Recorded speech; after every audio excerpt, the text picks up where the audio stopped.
Nancy Guthrie disappeared under circumstances that immediately felt wrong. An elderly woman, 84 years old, gone without a trace, from the place she should have been safest, her own home. Cases like this often begin with confusion, but this one began with something heavier than confusion. It began with silence. No clear explanation, no immediate answers, no simple timeline that made sense. And the longer people looked at the details, the stranger everything seemed to become. An elderly person does not simply vanish from daily life without leaving behind questions. There are routines, habits, familiar places, people who know when something feels different. Nancy was at an age where every small detail mattered. When was she last seen? Who spoke with her last? What was her condition? Did she seem worried? Did she plan to go anywhere? In a normal disappearance case, investigators build the story from those answers. But in this case, the answers appeared slower than the questions. What made the public react so strongly was not only that Nancy was missing, it was the feeling that something in the story did not fit together. People can sense when a timeline feels incomplete. They notice when facts arrive in fragments. They notice when concern grows faster than clarity. That is exactly what happened here. As reports spread, people across the country began asking the same thing. How does an 84-year-old woman disappear? And why does no explanation feel solid? At first, every possibility remained open. Perhaps she left unexpectedly. Perhaps she became disoriented. Perhaps there had been a medical issue. Perhaps she had gone somewhere familiar and could not return. Those are the possibilities investigators consider first. Especially with older missing persons, time matters more in those cases than almost any other. Hours can decide everything. But as attention intensified, another possibility began to overshadow the rest. What if this was never a simple disappearance at all? That question changes everything.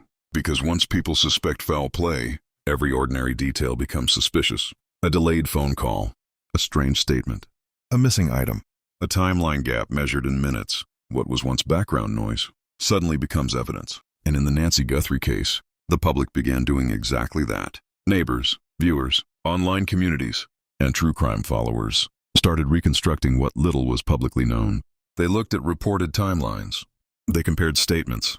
They questioned what had been said and what had not been said. In many missing person cases, public attention fades quickly. But not here. Here, the mystery deepened each time someone thought they were close to understanding it.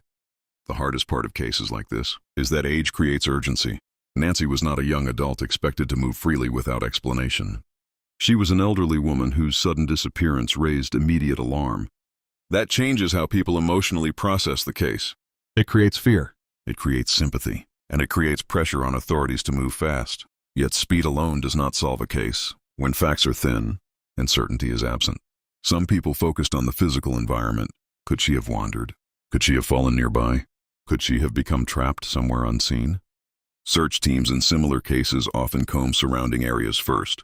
Roadsides, woods, nearby structures, places a person may instinctively go. But if those searches produce nothing, concern shifts sharply, because then the question becomes, not where she is, but what prevented her from being found. Others focused on the human side. Who knew her routine? Who had access? Who last interacted with her? Was anyone behaving strangely? Investigators in any disappearance begin with the closest circle. Because statistically, proximity matters. It does not prove guilt. It simply reflects reality. People closest to a person usually know the most, and knowing the most can mean helping solve a case or becoming part of the mystery. This is where public fascination often becomes intense, not because people enjoy tragedy, but because the human mind wants coherence. We want events to make sense. We want beginnings connected to endings. We want reasons. But cases like Nancy Guthrie's deny that comfort. They offer fragments. They leave gaps, and gaps attract attention, because people rush to fill them. As days pass in a disappearance, each hour changes the emotional tone. Day 1 feels urgent. Day 2 feels worrying. Then fear starts replacing hope. Families wait for calls. Investigators revisit the same details repeatedly. Searchers grow tired. Reporters ask sharper questions. The public begins to wonder what authorities know, but have not said. Even silence becomes meaningful. If Nancy left voluntarily, why no contact?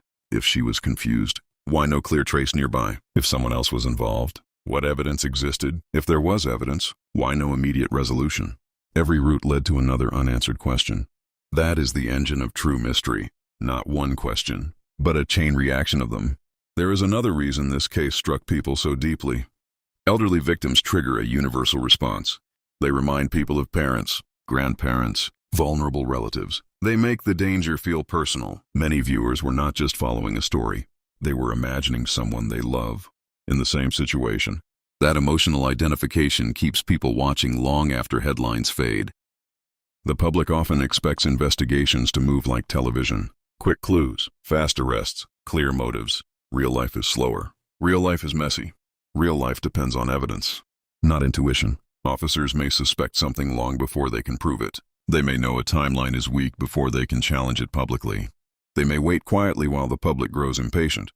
That tension between public urgency and investigative caution can make a case appear stalled, even when work continues behind the scenes. Meanwhile, online communities start building theories. Some are thoughtful, some reckless, some based on patterns from past cases, others built from almost nothing. This happens whenever uncertainty lasts too long. The absence of answers creates a market for guesses, but guesses can distort reality. In Nancy's case, the loudest theory was not necessarily the strongest one. The most repeated claim was not automatically the truest. Still, theories reveal something important. They show where trust is weak. When people do not believe the visible story, they begin searching for a hidden one. That seemed to happen here. Many observers felt the official picture lacked something essential. They could not name it exactly, but they felt it, and feelings matter in media attention.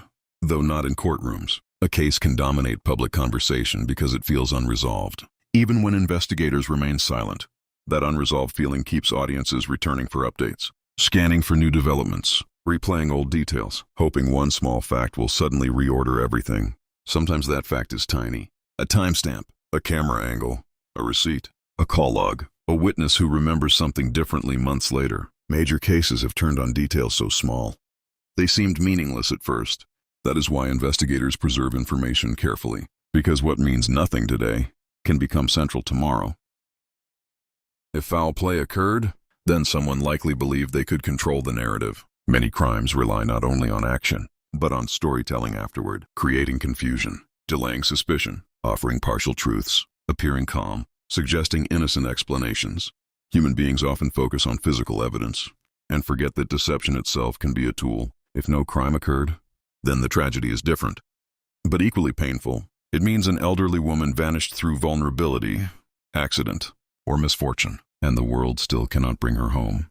That possibility matters too. Not every mystery hides malice, some hide heartbreak. But because the public never received a clean explanation, suspicion continued to grow. And once suspicion hardens, every future detail is interpreted through it. Neutral behavior looks calculated. Normal stress looks deceptive. Silence looks guilty. This is why investigators must be careful with public communication. Too little information breeds rumor. Too much premature information can damage a case. Nancy Guthrie's disappearance became more than one missing person report. It became a story about uncertainty itself, about how communities react when facts are scarce, about how the vulnerable can disappear into unanswered space, about how modern audiences gather around mystery, trying to solve pain from a distance. Imagine the emotional reality behind the headlines. A room left as it was. Personal belongings still present. Familiar objects suddenly transformed into reminders. Family members hearing the same questions repeatedly. Searchers hoping each new lead matters. Detectives returning to the same names, the same routes, the same timelines. Cases like this are not consumed only online. They are lived in real time, by exhausted people. The most difficult mysteries are often the quiet ones. No dramatic crime scene, no obvious suspect, no cinematic breakthrough. Just absence, just routines interrupted, just one person who should be there and is not. Nancy's case carried exactly that kind of weight.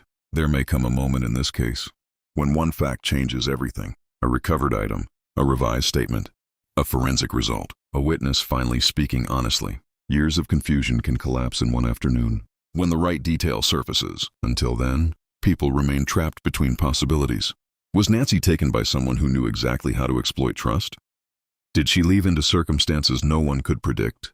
Did investigators already see the shape of the truth, but need one final piece? Those questions remain powerful, because each one feels possible when certainty is absent.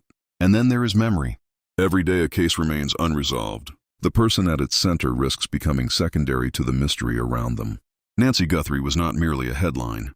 She was a person with habits, relationships, history, and value beyond public curiosity. Remembering that matters. Mystery should never erase humanity. If the truth is simple, it has not yet felt simple. If the truth is dark, it is not yet fully surfaced. If the truth is accidental, it has not yet brought peace.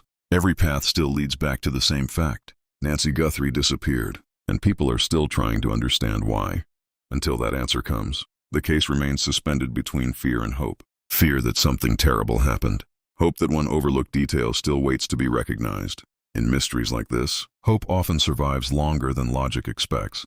And maybe that is the final reason people cannot look away. Because as long as the story remains unfinished, the human mind refuses to file it away. It keeps searching, keeps asking, keeps believing that somewhere inside the silence, one fact still exists that can explain everything.